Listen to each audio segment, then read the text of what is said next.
Atenção, em 5 segundos, para mais de 100 municípios, Jornal Band Cidade.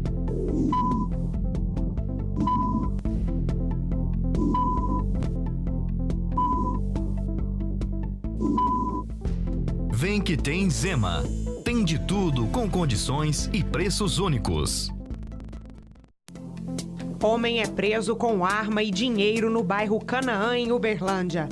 Então, com as informações de hoje, a gente abordou e ele mentiu o endereço. Falou que ele estaria morando com a irmã. Em contato com a irmã dele, a gente descobriu o atual endereço dele. Idoso se recusa a dar esmolas e acaba agredido em semáforo de Uberaba. Aqui está o exemplo de um grave problema social enfrentado na cidade de Uberaba. A questão dos pedintes de rua e também de moradores. Aqueles que vêm de outras cidades e acabam ficando aqui na cidade de Uberaba. Quais as consequências da alta no preço dos combustíveis? Na verdade, o aumento do combustível, como uma maneira mais ampla que se a gente for observar, ele não é só o aumento do consumidor final, das pessoas que abastecem os seus veículos. Cruzeiro tenta a liderança do Mineiro no final de semana. O Band Cidade desta sexta-feira está no ar.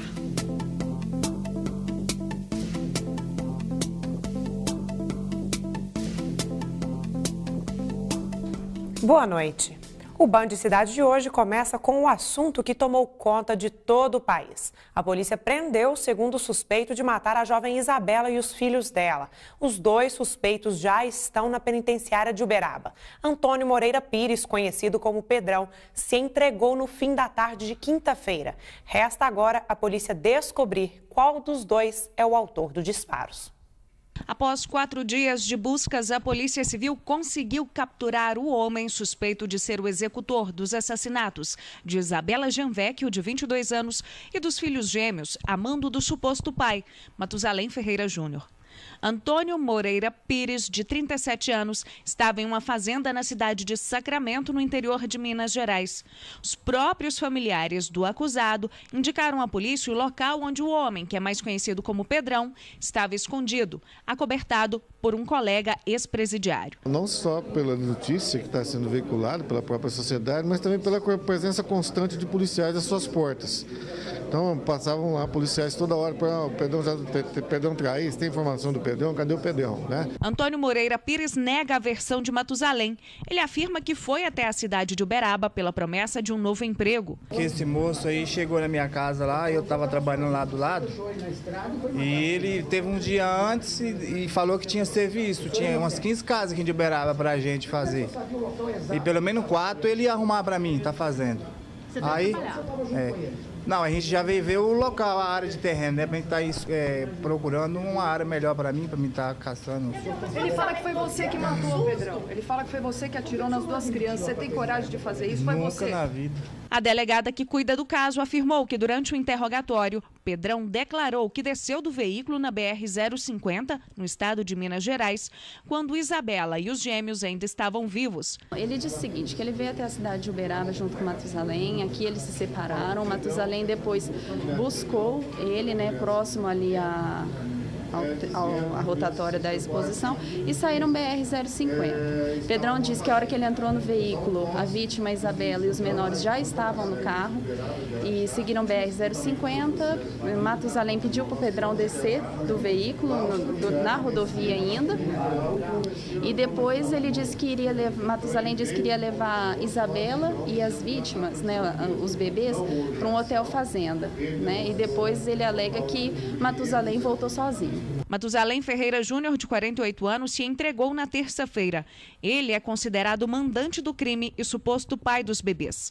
Matusalém também nega ser o autor do crime e, em depoimento, afirmou que Pedrão, que deveria apenas dar um susto em Isabela, se alterou e acabou cometendo os assassinatos. Eu tenho fé em Deus que a verdade vai ser esclarecida. Na cariação feita pela Polícia Civil, os suspeitos mantiveram as versões de que não estavam presentes na execução das vítimas. Mas durante a apresentação à imprensa, começaram a se acusar em frente às câmeras. Por que ele fez isso? Rapaz, esse filho era seu, cara. A mulher era sua. Por que você foi fazer aquele proceder lá, eu não tenho filho fora com outra mulher, não. Da minha família, não. Eu tenho uma com a minha esposa. Por que você foi fazer isso? Você que fez. Sem a confissão de nenhum dos autores, resta à polícia esperar o resultado dos laudos periciais, principalmente o da arma, encontrada próximo ao corpo dos bebês, com 5 munições deflagradas. Nós já estamos convencidos de que os dois foram os autores dos delitos. A gente está aguardando agora os laudos, né, que vão ser muito importantes para a gente conseguir concluir a real dinâmica do delito. O crime aconteceu na semana passada. Era fim de tarde de uma quinta-feira, quando Isabela foi assassinada com um tiro na cabeça às margens de uma rodovia que liga Aramina a Buritizal, no interior de São Paulo. Já os gêmeos foram mortos a tiros, enquanto ainda estavam no bebê conforto. Matusalém teria mandado matar os 3 só para não ter que assumir a paternidade das crianças. Matusalém e Pedrão seguem na penitenciária de Uberaba com prisão temporária e que logo terão prisão preventiva decretada. O caso pode ser assumido pela Polícia Civil de São Paulo. Os corpos foram encontrados lá e há evidências de que o delito de homicídio foi cometido lá. Nós temos que encaminhar o inquérito à Justiça Pública Local aqui em Uberaba. Eles, então, o juiz vai decidir quem é competente para julgar qual crime cometido. Em primeira mão, em Uberaba, iniciou-se o sequestro. Esse sequestro culminou com homicídio lá em Anamina. Então, vai depender da Justiça Pública para que ela, então, fale, ó, o juiz determina, são incompetentes, encaminhem-se para do inquérito para apuração do homicídio lá em Anamina. Ou então, ó, competência diante do início do crime aqui. Eu vou determinar que seja julgado aqui em Uberaba. Então, depende muito do juiz do fato. Um homem foi preso no bairro Canaã, aqui em Uberlândia, com arma e dinheiro. De acordo com a polícia, o suspeito também teria envolvimento com o tráfico de drogas. Olha, material apreendido na rua Cafarnaum, bairro Canaã, nas mãos aqui desse cidadão, que é o Túlio Souza Martins. De princípio, um revólver calibre 38, 6 munições intactas e o que é mais importante, numeração raspada. E uma mentira que pegou aí o Túlio. Os policiais militares foram fazer a averiguação através aqui do comando do Cabo Félix, contando com a participação do soldado Ivan, e chegaram até o domicílio desse acusado. Isso, a gente já tinha informações desse indivíduo estaria andando com essa arma lá no Canaã. Então, com as informações de hoje, a gente abordou e ele mentiu o endereço, falou que ele estaria morando com a irmã. Em contato com a irmã dele, a gente descobriu o atual endereço dele, o real endereço dele, que seria próximo à casa da irmã dele. E lá na casa dele foi encontrada essa arma aí, a arma que já tinha sido denunciada, com 6 munições intactas. Ô, Cabo Félix, inclusive a gente tem um vídeo aí, eu gostaria que você fizesse um comentário. Como que foi encontrada essa arma? Exato, na presença da irmã dele, a gente já desconfiou que estaria lá a arma e a gente gravou a localização da arma. Agora, para você do semáforo, também vamos abrir aqui os olhos das pessoas que gostam de dar esmolas nos semáforos. Isso aqui, normalmente, não é confirmado o tráfico de drogas pelos policiais, mas as pessoas que pedem nos semáforos vão aí nas biqueiras e fazem troca em pedra de crack, em dólares de maconha e assim por diante. E acaba fazendo a movimentação do tráfico de drogas, não só em Uberlândia, mas também em toda a região.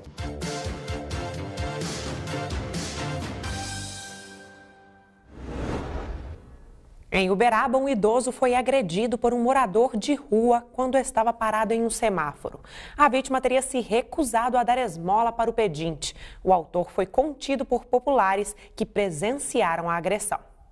Aqui está o exemplo de um grave problema social enfrentado na cidade de Uberaba. A questão dos pedintes de rua e também de moradores, aqueles que vêm de outras cidades e acabam ficando aqui na cidade de Uberaba. Problema sério que está sendo enfrentado pela Secretaria Municipal de Desenvolvimento Social e que até o momento não surtiu efeito nas campanhas que foram realizadas na cidade. A gente está fazendo patrulhamento no momento que a gente foi abordar por vários transeuntes alegando que o senhor tinha sido agredido na via de trânsito. Aí, nesse fato, pegamos as características do indivíduo, fomos até ele, onde ele confessou ter agredido um senhor de 70 anos. Devido à agressão, o aposentado ficou com a boca bastante machucada e a roupa suja de sangue. Parei no farol, na esquina, e ele veio e me abordou pedindo moeda de 5 ou 10 centavos. Eu falei, não, meu amigo, não tem moeda. Aí ele falou, mas nem moeda de 5 ou 10 centavos? Eu falei, não, não tenho. Aí ele alterou comigo, mas você não tem uma moeda de 5 ou 10 centavos? Aí você sabe, a gente é humano, né? E eu alterei com ele também. Falei, não, meu amigo, eu não tenho, você quer que eu viro moeda para você? Ué? Eu arrumo moeda para você? Eu não tenho, tô falando que não tenho. E lá, na mesma hora, ele me deu um soco na cara dentro do carro, fez isso comigo. quebrou minha prótese, quebrou o meu rosto. Com o morador de rua, os policiais encontraram pouco mais de R$4 em moedas. Também foi apurado que o autor possui passagens pela polícia e não é de Uberaba. Ele está sendo preso, né? Vai ser feita a prisão dele, vão confeccionar a ocorrência aqui na ICE e posteriormente levar à delegacia de polícia. Tem passagem? Tem várias passagens, ele é cidadão de Tuiutaba, não é aqui de Uberaba e pelo jeito está só de passagem aqui. Aqui em Uberlândia, um rapaz de 19 anos foi assassinado a facadas na Rua da Pouca, no bairro Guarani. A vítima, Cássius Marcos Godoy de Paula, foi encontrada caída. Segundo testemunhas, 3 pessoas, entre elas um adolescente, são os principais suspeitos do crime. E o fato ocorreu depois de uma discussão por causa de uma partida de futebol. Ninguém foi preso. 3 pessoas foram presas suspeitas de cometerem assaltos em Araxá, na região do Alto Paranaíba. Os alvos eram postos de combustíveis. Os jovens detidos têm entre 18 e 25 anos. Segundo a Polícia Militar, os 3 fugiram em um carro após o último roubo, no bairro Arazol. 2 deles foram pegos e um entrou em uma residência onde fez uma família refém. Nos 2 assaltos, os bandidos usaram uma arma. Enquanto eram perseguidos pela polícia durante a fuga, 2 pneus do veículo estouraram e o carro dos jovens bateu contra um muro. A PM apreendeu a arma e conseguiu recuperar também a quantia de R$ 924 e celulares roubados das vítimas. Em depoimento à polícia, os suspeitos confessaram que cometeram os roubos. Eles foram encaminhados para a delegacia. Os jovens já estão no presídio de Araxá. Manejo de defensivos. A combinação de produtos no tanque agiliza a operação e reduz o custo. Mas será que é eficaz? A resposta você acompanha logo depois do intervalo.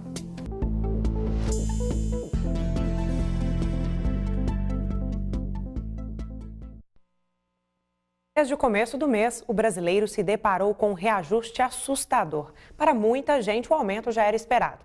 E agora, quais as consequências dessa alta? Governo, mercado e consumidores já sabiam que os combustíveis teriam um reajuste no início do ano. A expectativa era que o aumento fosse pequeno e que não impactasse na rotina do brasileiro. A partir desse novo cenário, empresas e consumidores se ajustaram para enfrentar os 22 centavos a mais. Na verdade, o aumento do combustível, como uma maneira mais ampla que se a gente for observar, ele não é só o aumento do consumidor final, das pessoas que abastecem os seus veículos.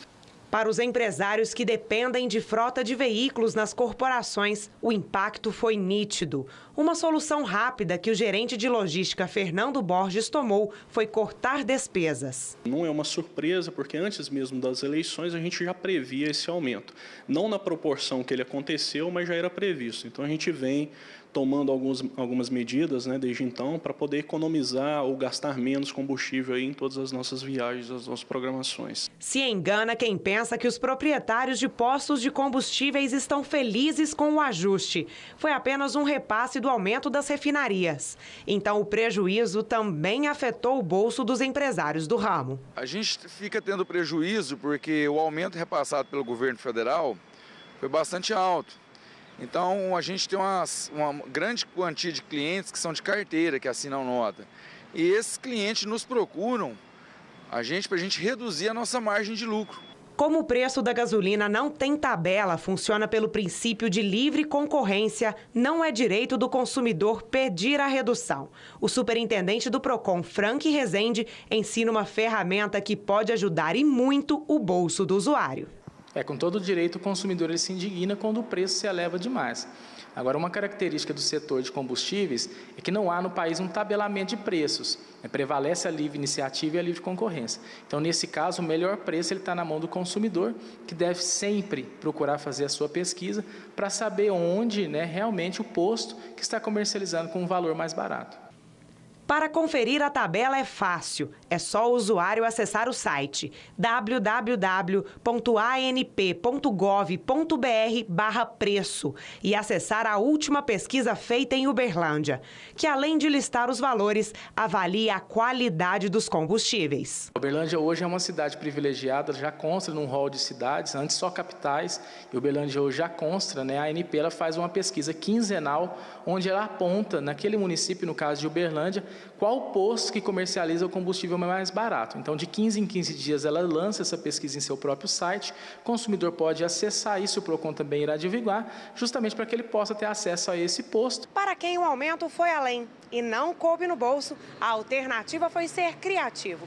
Maria Clara aliou economia à saúde e mudou o meio de transporte. Eu coloquei o preço do combustível, né? E vi que com o preço do combustível, se eu somasse, em 5 meses daria para eu comprar bicicleta. E fora o preço do combustível também, que está alto, né? Que aumentou bastante, eu vi também os gastos do carro, né? Porque o carro tem muitos gastos. E podem vir mais aumentos por aí.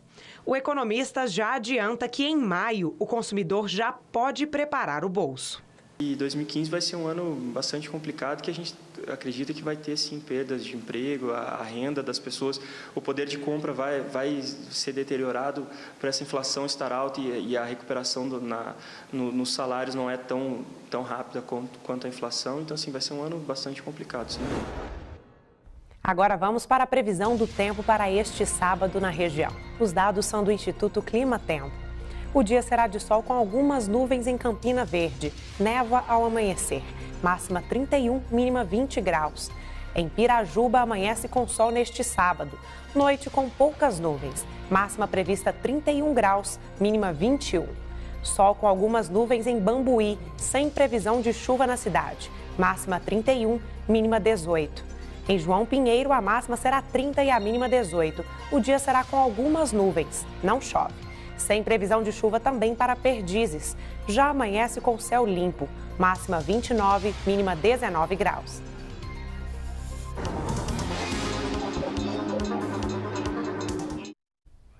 Manejo de defensivos. A combinação de produtos no tanque do pulverizador agiliza a operação e reduz o custo. Mas será que é eficaz? Uma pesquisa tenta buscar a resposta para essa pergunta.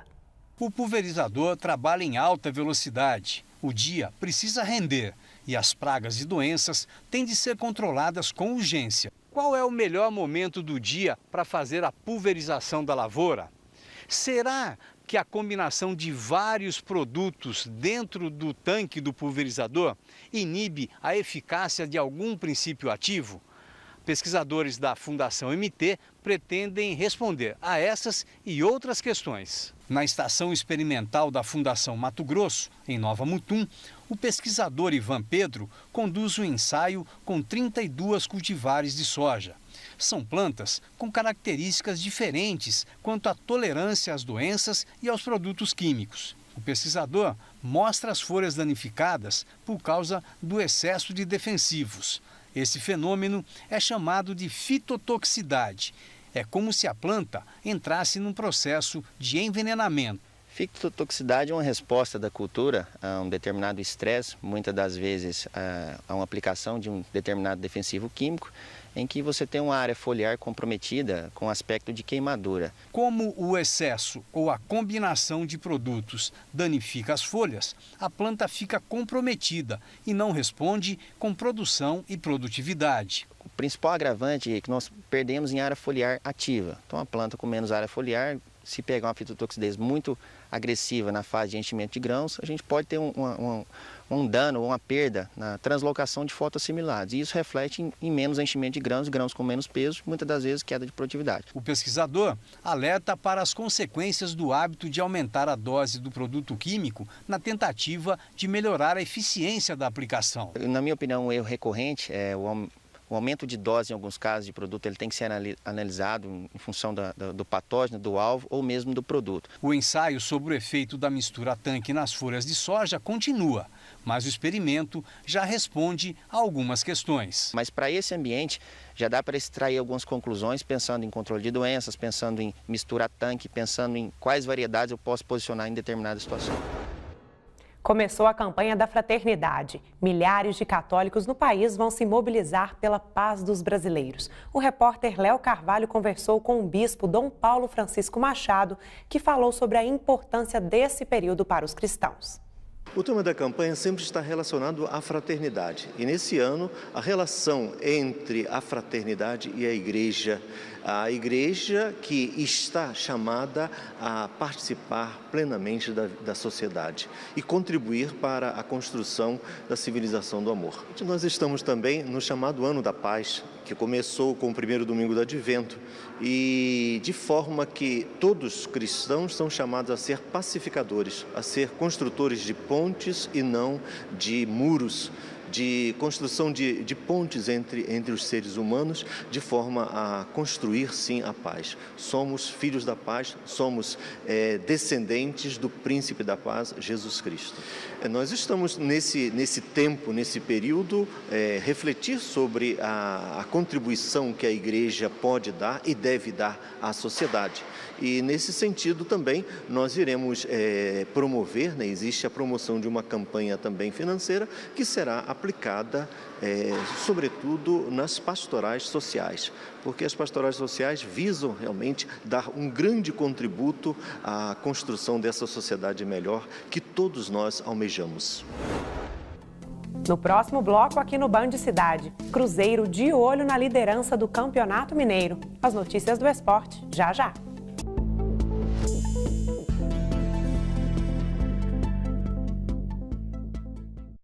O Band Cidade está de volta e o assunto agora é o esporte. Boa noite, Ronei. Essa estreia com derrota do Atlético na Libertadores repercutiu mal.